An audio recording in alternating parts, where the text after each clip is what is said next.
Sud Radio, les vraies voix qui font bouger la France. 19h-20h, les vraies voix responsables.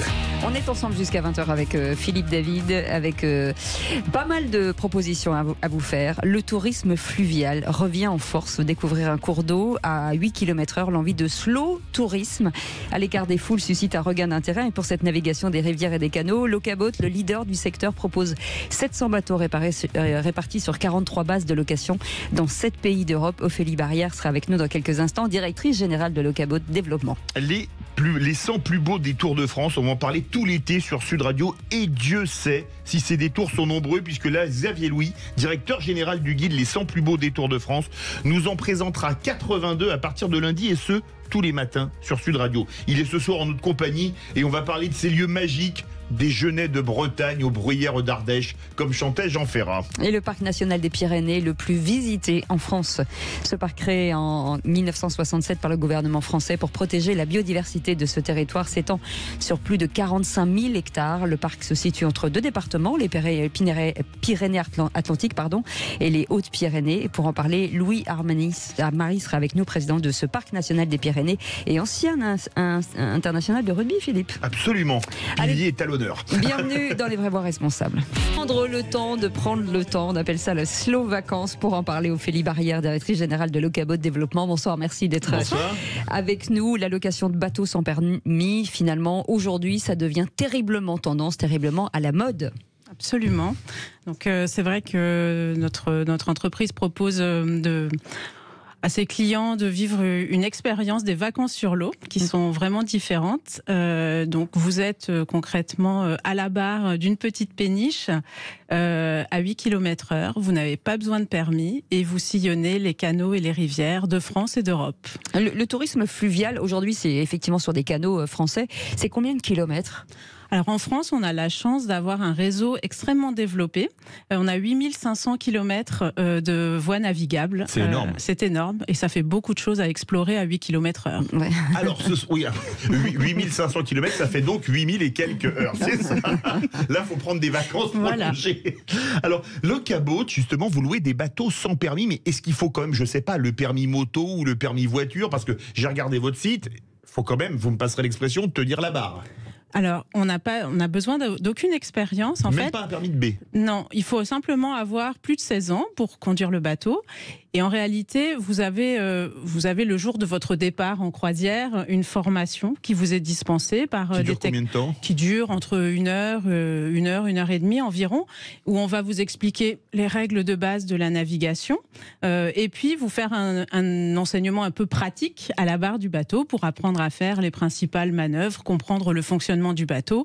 Mais ces bateaux-là sont conçus vraiment pour... d'abord, ils vont doucement, ils sont assez robustes et ils sont extrêmement faciles. Ils sont bridés, j'imagine. Oui, ils sont extrêmement faciles à piloter. Donc, tout est fait pour que nos touristes se soient rapidement en confiance et partent en croisière détendus, parce que c'est vraiment le but de ces vacances. Alors, Locaboat, c'est d'abord une histoire qui commence en 1977.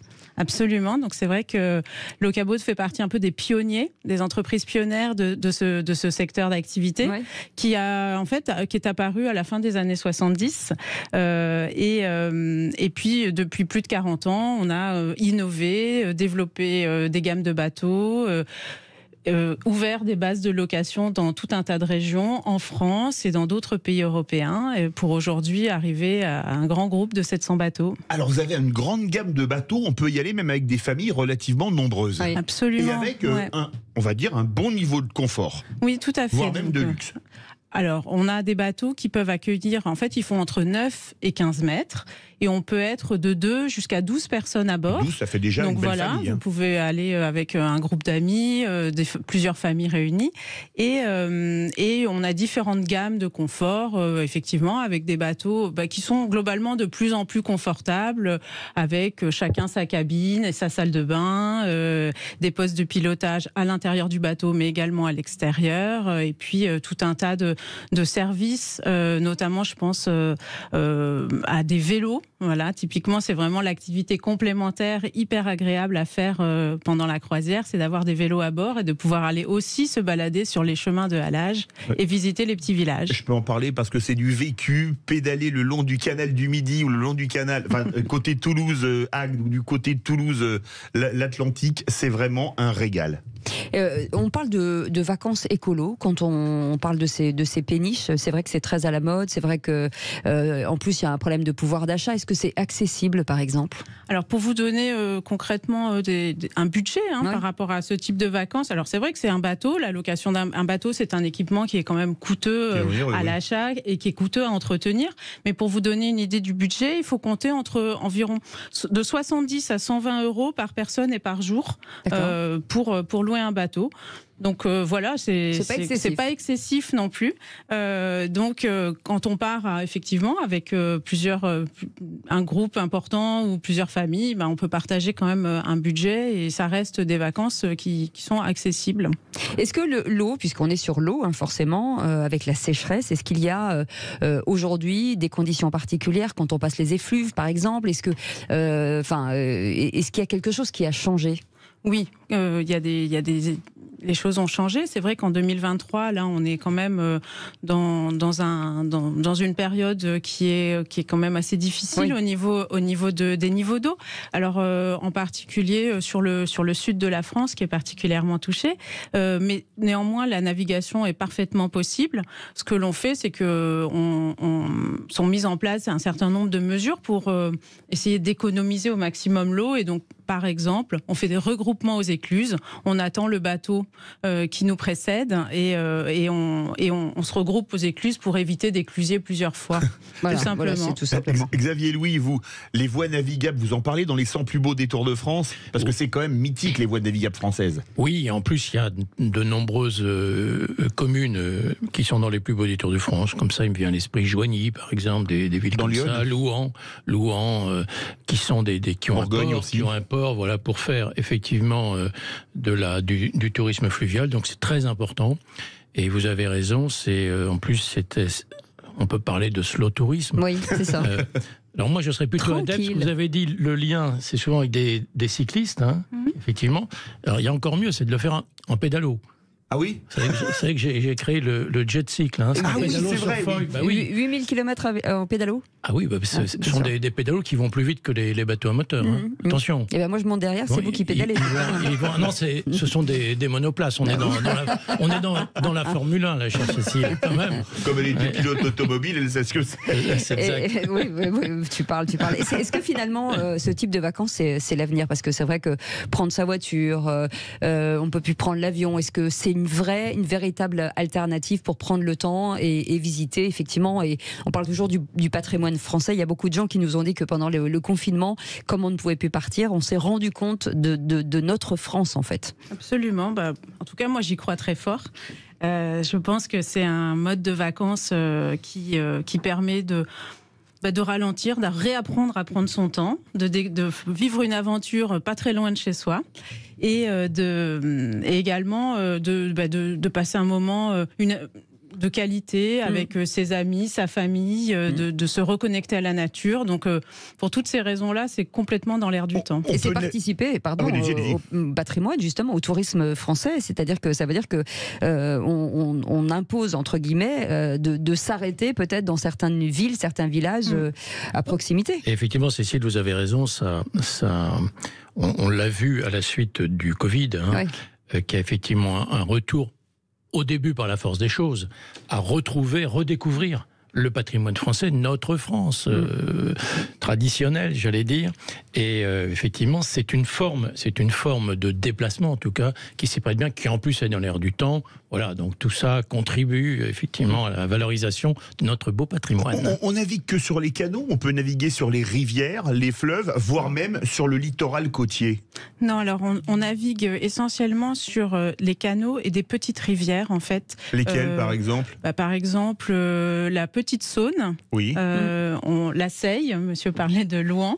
La Saône, il y a d'excellents breuvages à côté. Le Lot. Qu'est-ce qu'a bouffé celui-là Le Lot, là, il y a d'excellents La breuvages. Charente. Donc, il y a beaucoup de petites rivières et naviguer sur rivière, c'est également charmant puisque c'est sinueux et c'est une expérience un petit peu différente du canal et des écluses.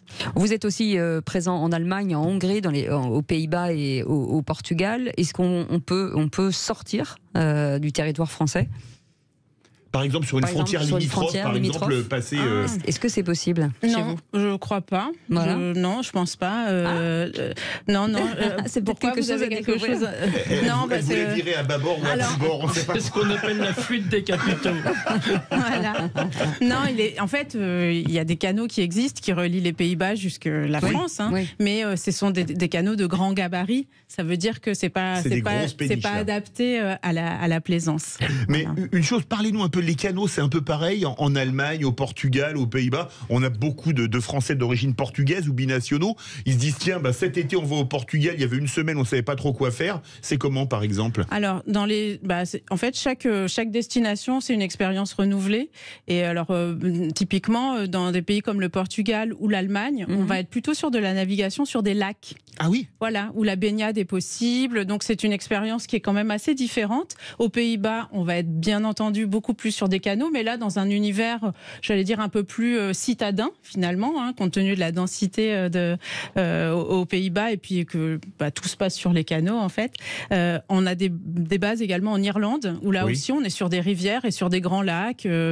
C'est parfait pour les amateurs de pêche. Pêcher le saumon, à mon avis, en Irlande, ça va être sympathique. Donc, finalement, chaque destination a sa spécificité. Et même en France, en fait, on a toute une diversité de territoires à redécouvrir par la voie d'eau.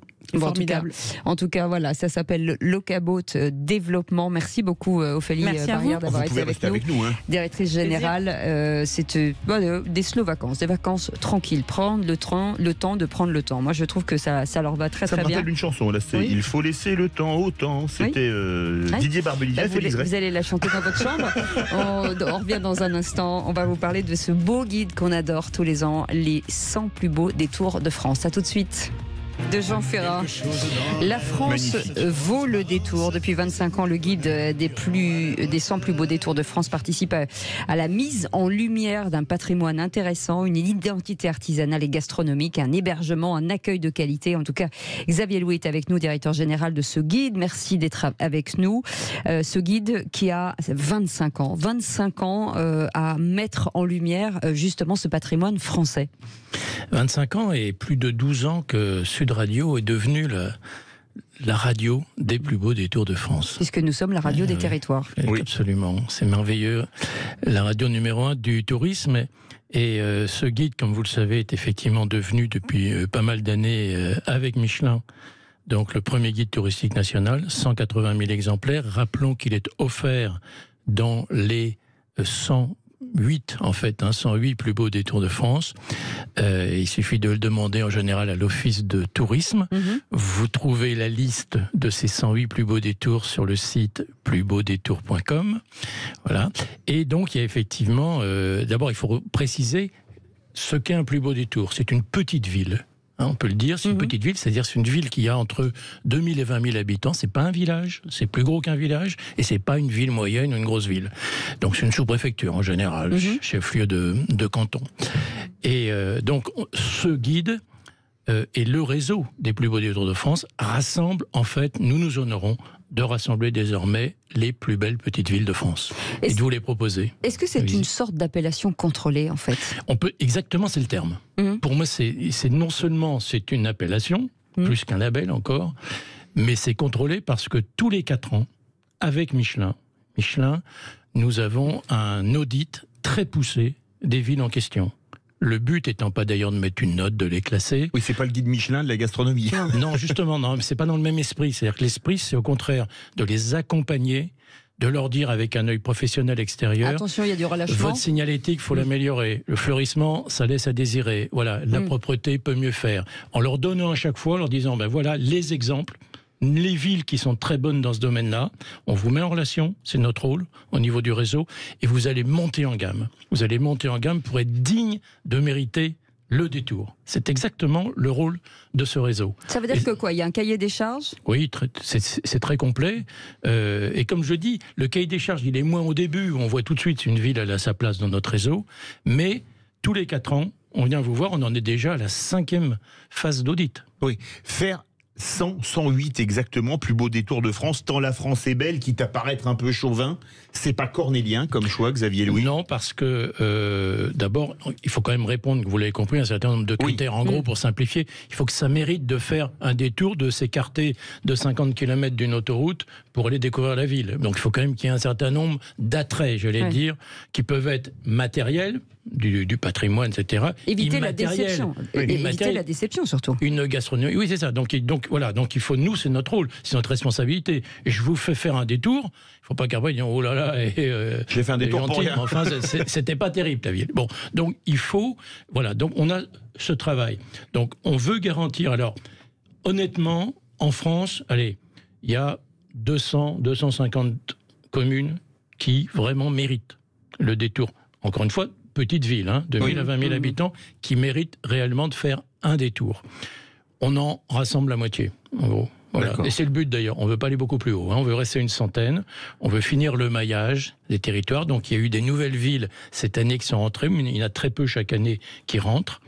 Et comme ça, vous êtes garantis. Il y en a 108 là. Il y en a qui sortent ? Oui, il y en a qui sortent. D'accord. Oui, ça arrive notamment, principalement à l'occasion de changements de municipalité. Donc, on veut faire l'inverse des précédents. On a une autre politique, voilà. Donc, on est libre. Plus le patrimoine. De sortir. On est libre de sortir. C'est arrivé aussi des villes qui sont un peu, voilà, qui ont d'autres objectifs, j'allais dire, que d'être une ville touristique. En matière de tourisme, ça a une vraie influence, ce type de guide, en fait. C'est vraiment un lanceur d'alerte sur les plus beaux paysages français. C'est le tourisme avant tout, c'est la vie aussi d'une commune. C'est surtout qu'on vient de faire, avec nos amis de Harris Interactive, on a fait un sondage. Et il y a eu un résultat assez étonnant. 94%, c'est un chiffre énorme. Un score brejnevien. Oui, mais 94% des Français ont une bonne image des petites villes, de ce tourisme vers les petites villes. Dans le même temps, il faut nuancer, ils disent qu'ils n'y pensent pas y aller.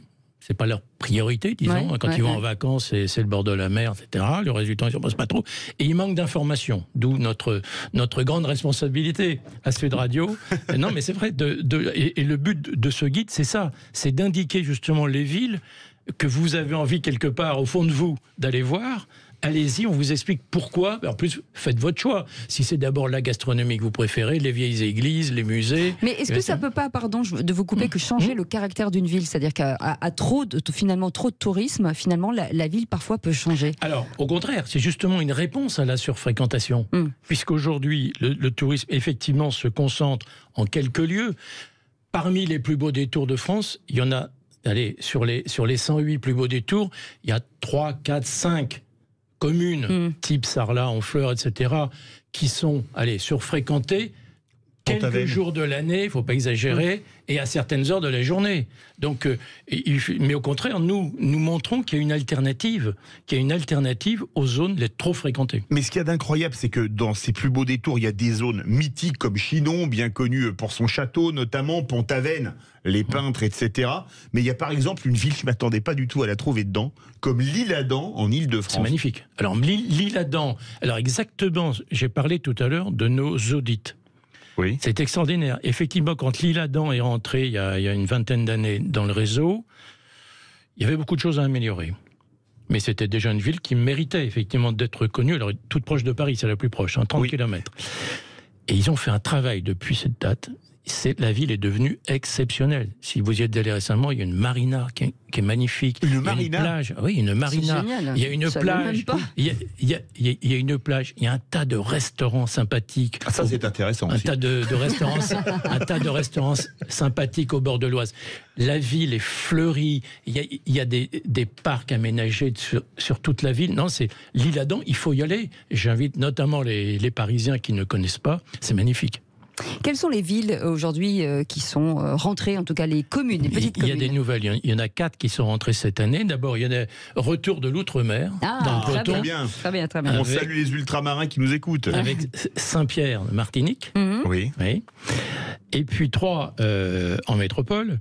L'Escar, puisqu'on est Pyrénées-Atlantiques, puisqu'on parle des Pyrénées, tout à fait. Et on ne le sait pas, on pense à la banlieue commerciale, hôtelière de Pau, ce qui n'est pas inintéressant, parce qu'il y a les hôtels, sauf qu'il y a la vieille ville qui est magnifique, et mal connue.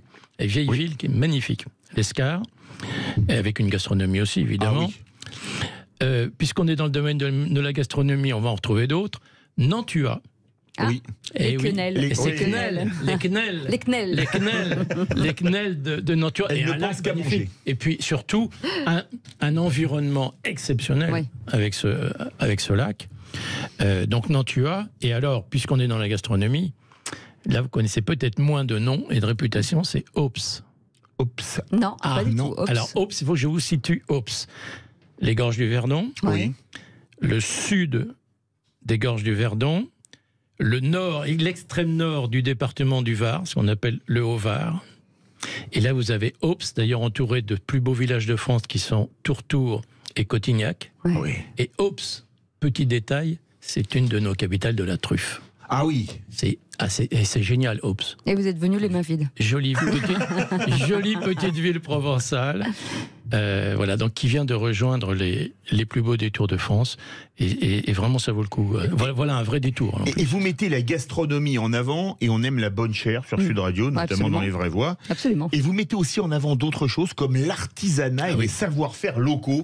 Alors allez-y, parce que ça c'est extraordinaire dans votre guide. Beaucoup de nos villes sur les 108, il doit y en avoir une vingtaine, une trentaine qui font d'ailleurs partie d'une association amie qui s'appelle Ville Métiers d'Art. On pourrait prendre une ville, par exemple, très intéressante dans ce domaine, c'est Olioul. Oui, Var, parce qu'on est dans à côté de Toulon, la banlieue de Toulon, comme l'Escar et la banlieue de Pau. Et Olioul, là aussi, on l'imagine, ville banlieue de Toulon. Bon, comme ça, est-ce que ça vaut le détour? Oui, ça vaut le détour. D'abord, c'est la ville de l'olive, il y a toute une fête de l'olivier. Et puis surtout, il y a tout un quartier pratiquement, plusieurs rues, avec que des galeries d'art, mais c'est bien fait, c'est pas le souk. Enfin, je veux dire, c'est en plus vous visitez, vous regardez faire les artisans qui fabriquent des santons, d'autres le moulin à huile. C'est très intéressant, les souffleurs de verre, etc. Donc ça, on insiste beaucoup là-dessus. Pézenas, qu'on aurait pu citer aussi. Pézenas, la ville de Bobby Lapointe et de Molière. Ville métier d'art magnifique. Enfin, pratiquement dans tous nos plus beaux détours, on insiste. Une petite ville qui mérite le détour, c'est pas seulement parce qu'elle a encore une fois un quartier médiéval, un centre-ville intéressant, c'est parce qu'aussi il y a des artisans d'art, parce qu'il y a une gastronomie, parce qu'il y a un marché hebdomadaire ou bi-hebdomadaire passionnant. Ça aussi, tout ça, c'est très important. C'est ce tourisme qu'on appelle ce tourisme de pays. Ouais. Est-ce qu'il y a une période calendaire? Enfin, j'imagine que parce que tout le monde, ça sort maintenant, donc tout le monde pense que ça n'est que l'été. Au contraire, il y a plein de petites communes. Non, il sort en avril. Le guide sort début avril. Non, mais parce que là, on en parle maintenant. Mais il y a bien sûr qu'il y a des périodes. C'est toute l'année. Voilà, c'est ça. C'est toute l'année, et on a notamment une clientèle qui est celle des camping-caristes. Oui. C'est des gens qui circulent toute l'année. Et en plus, vous savez, minibus, donc. Et vous savez bien que, par exemple, je vous ai cité une ville comme Ops. Oui. Bon, Ops, même à mon avis, il vaut mieux y aller en hiver. En plus, c'est l'époque de la truffe. C'est quand même plus sympa. Il y a Perles-les-Fontaines qui est pas loin. Pareil, donc on a des zones qu'il vaut mieux d'ailleurs visiter carrément en hiver. Vous êtes tranquille et puis ça s'y prête mieux. Et alors que d'autres, au contraire, on peut y aller en été. On sait qu'on ne sera pas dans des zones surfréquentées. C'est ça. Et dans ce guide, vous parlez pas seulement de la gastronomie, des savoir-faire locaux, mais aussi des événements. Ah oui, c'est important aussi. Important, selon les périodes de l'année d'ailleurs. Parce que découvrir ces villes, alors je vais en citer une évidemment qui m'est chère, vous le savez, c'est Sarlat. Mais aller à Sarlat, vivre le festival du théâtre ou un festival de cinéma ou de musique dans le décor de Sarlat, ça prend une autre dimension. Vaison-la-Romaine aussi dans les arènes. En ce moment, vous allez vivre les concerts vocaux, c'est extraordinaire. Ça apporte quelque chose de plus dans ce contexte. Donc bien sûr, pour nous, les événements, c'est très important dans l'offre touristique. En tout cas, on vous retrouve sur Sud Radio. Je voudrais vous poser une question. Combien de villes parmi les 108 plus grands des Tours ont une statue de Cécile de Ménibus sur leur place du village? Vous pouvez nous le dire ou pas? Zéro, c'est une erreur, faudra leur dire. Il y en a une, Cécile, où il y a la statue de la liberté, vous la connaissez? Il y en a une, quoi? Qui est la statue de la liberté de Bartholdi. Ah, Saint-Cyr-sur-Mer. Saint-Cyr-sur-Mer, exactement. Qui fut la capitale des Capres. Ouais. Mais le Capre, c'est fini. Oh, ça rappelle une chanson d'Hervé Villard. Ouais. On reconnaît Philippe. C'est ça, on reconnaît Philippe, effectivement. En tout cas, on vous retrouve sur Sud Radio. À 7h45, tous les jours à 7h45 du 10 juillet au 25 août.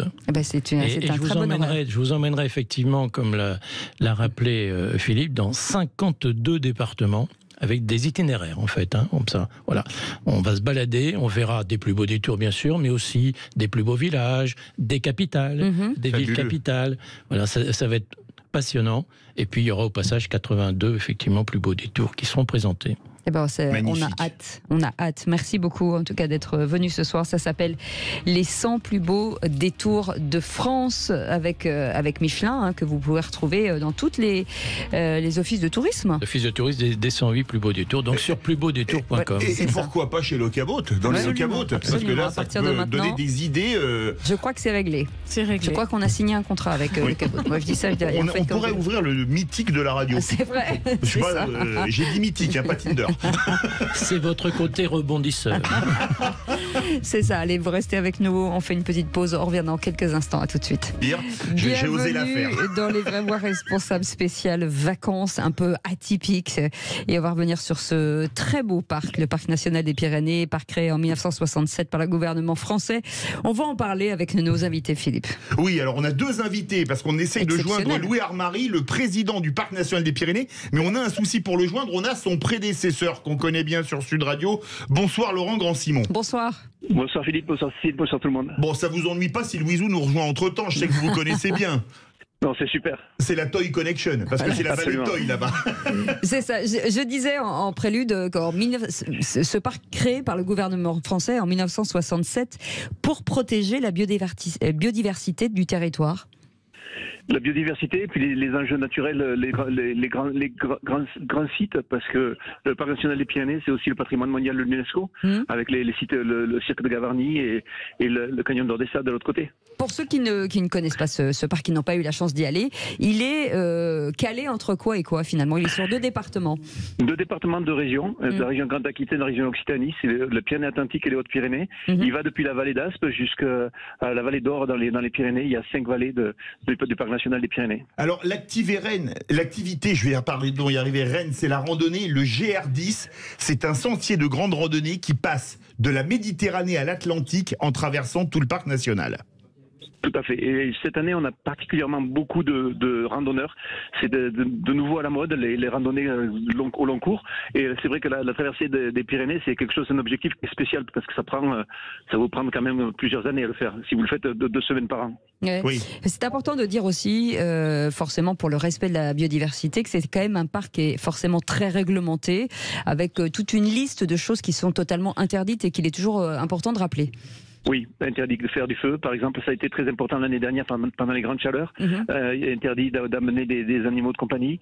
Interdiction de camper, c'est-à-dire qu'on peut faire un bivouac pour raison de sécurité, planter sa tente rapidement un soir, mais on ne peut pas camper dans le parc national des Pyrénées. C'est très important. Et puis ne pas déranger aussi, ne pas faire trop de bruit, ne pas survoler avec des engins motorisés. Ne pas ramener la flore, en tout cas, la laisser sur place, l'admirer sur place, et pas la ramener à la maison. Il y a tout ça en effet, cette réglementation d'un parc national, c'est toujours un peu plus compliqué, mais ça a des résultats, quoi, parce qu'après, au niveau défense de la biodiversité, on a des scientifiques au parc national qui font des analyses et qui voient la différence d'une aire protégée à une aire non protégée. Et puis, il y a des choses emblématiques problématiques comme la réintroduction du bouquetin, qui en termes de biodiversité, c'est pas l'enjeu principal pour le massif pyrénéen, mais en termes d'identité pour les Pyrénées et de plaisir pour les visiteurs, c'est fabuleux, quoi. Cette réintroduction des bouquetins a réussi. Laurent Grand-Simon va faire un déplacement de 5 km puisque vous avez été maire de Lucin-Sauveur et Louise Ouarmarie de Baie-de-Pouey, 5 km sur la route de Pareige nous a rejoint. Bonsoir Louisou. Bonsoir. Oui, bonsoir tout le monde. On a commencé avec votre prédécesseur, comme on avait un petit souci de connexion que vous connaissez bien, Laurent Grand-Simon. Ouais. Alors, le parc national des Pyrénées, c'est magique. On touche un mot parce que le plus haut sommet des Pyrénées françaises, le Vignemale, dans la vallée de Cauterets, est là-bas, 3298 mètres. Le pyrénéisme, c'est très important pour le parc national des Pyrénées. Oui, tout à fait. Comme vous dites, là, le parc national, bon, entendu, c'était un parc qui part de la vallée d'Aspe jusqu'à la vallée d'Or. Il comprend quand même une zone de protection. Enfin, c'est vrai que bon, le parc national a été intégré dans un pastoralisme, parce que bon, c'est vrai que, comme je vous dirais, ceci, il est coupé d'une connaissance assez répandue du côté et fondue de la cohabitation des usages de montagne, aux sources de conflits, notamment dans l'activité pastorale, et également génératrice de dommages et de l'environnement. Il y a Alors, le parc national, bien sûr, pardon. Non, mais j'allais vous dire aussi, il y a pas mal de traditions séculaires. Vous parlez de pastoralisme, mais de la transhumance qu'on doit voir absolument. Oui, tout à fait. Bon, c'est sûr que là, en période estivale, là, il y a beaucoup de transhumants du Piémont. Et après, bon, il y a le pastoralisme local. C'est vrai qu'il y a un équilibre territorial entre nos territoires. C'est vrai que bon, les éleveurs de montagne qui transhument ou qui vont sur les estives, parce que c'est ce qui fait notre beau paysage des Hautes-Pyrénées et du parc national en général, avec le pastoralisme qui entretient ces espaces-là. Ils sont occupés par le pastoralisme et la faune locale. Louis-Xavier, Louis et Laurent, il y a Xavier Louis que vous connaissez bien, parce que l'un c'est son nom, l'autre c'est son prénom, et vous avez fait avec les 100 plus beaux des Tours de France, vous connaissez le parc national des Pyrénées, et comme vous êtes un fan du Tour de France, ça vous dit quelque chose, les mains dans la montée de Lucin-Sauveur? C'est un petit peu plus que ça, puisque vous le savez, dans une vie antérieure, j'ai dirigé le Tour de France. J'étais pendant 12 ans à la direction du Tour. Et je m'honore d'ailleurs d'avoir signé un accord à l'époque, dans les années 80, avec le département, ce qui était le Conseil général des Hautes-Pyrénées. Nous nous engagions à venir sur 10 ans, au moins une année sur deux, faire étape dans les Hautes-Pyrénées, c'est-à-dire à Tarbes, à Argelès-Gazos. Et donc, évidemment, je connais par cœur, y compris les étapes à Luzardiden. Et je vous confirme que c'est vraiment un endroit magnifique. Oui, on va donner la parole à nos deux invités. Louise Ouarmarie, conseiller départemental des Hautes-Pyrénées. C'est important, le sport dans les Hautes-Pyrénées. Tout à fait. Bon, pour nous, c'est vrai que les Hautes-Pyrénées, c'est beaucoup d'agriculture et de tourisme, et de l'eau en grande majorité. C'est vrai que demain, nous recevons l'étape Tarbes-Cauterets-Cambasque, qui est cœur de parc aussi à la fois. Et c'est vrai que, nous, le tourisme est très développé sur le vélo. Effectivement, depuis quelques années, le département des Hautes-Pyrénées s'est approprié cette étiquette de développeur du vélo à tout niveau, quoi. Laurent Grand-Simon, forcément les changements climatiques ont un impact, la sécheresse sur cet immense parc? Alors, nous, c'est un parc d'altitude, donc on est un petit peu moins touché par la sécheresse parce qu'il y a toute la fonte des neiges qui s'y met. Par contre, on est très touché par la fonte des glaciers. On perd beaucoup en volume de glaciers chaque année, et ça, c'est dramatique. Et par contre, ce que je voulais dire par rapport à la biodiversité, c'est que le premier pas pour la défense de la biodiversité, je le dis souvent, c'est l'émerveillement. Et quand les gens viennent s'émerveiller dans un parc naturel, dans un parc national, comme le parc national des Pyrénées, cet émerveillement, ça fait qu'ils ont une démarche pour défense de la biodiversité après qui reste sur la longueur. Il y a également, on parlait des cascades, des glaciers. Les glaciers, c'est de l'eau sous forme de glace ou de neige. Il y a des cascades fabuleuses. La plus grande cascade de France est dans le parc national des Pyrénées, celle du Xer de Gavarnie, 422 mètres de haut. Alors je dois dire, pour être allé plusieurs fois au pied, c'est quand même impressionnant et ça fait du bruit quand ça tombe, non Louisou? Oui, tout à fait. Surtout à cette période de cette année, du mois de mai, du mois de juin, là, les cascades, tout le cirque, c'était plusieurs cascades qui coulaient. Ce n'était pas que la cascade principale. C'est vrai que cette ressource en eau, elle est très importante.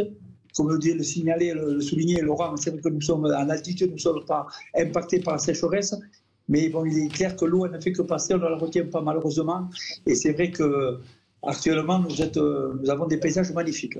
Ça reste parmi tous les parcs nationaux de France le parc le plus visité?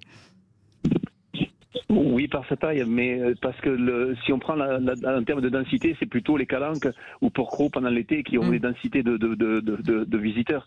Si on prend l'ensemble du parc national qui est très long et très étendu sur le massif pyrénéen, on a en effet des centaines de milliers de visiteurs, mais en termes de densité, c'est pas nous qui avons le plus de densité. Vous pouvez vous perdre dans le parc national du Pyrénées, vous pouvez venir vous perdre. Non. Magnifique. En tout cas, on sera très heureux de s'y perdre parce que c'est tellement beau. En tout cas, merci mille fois d'avoir été avec nous, Laurent Grand-Simon, ancien président de ce parc national des Pyrénées, et le nouveau président, Louis Armary. Merci beaucoup.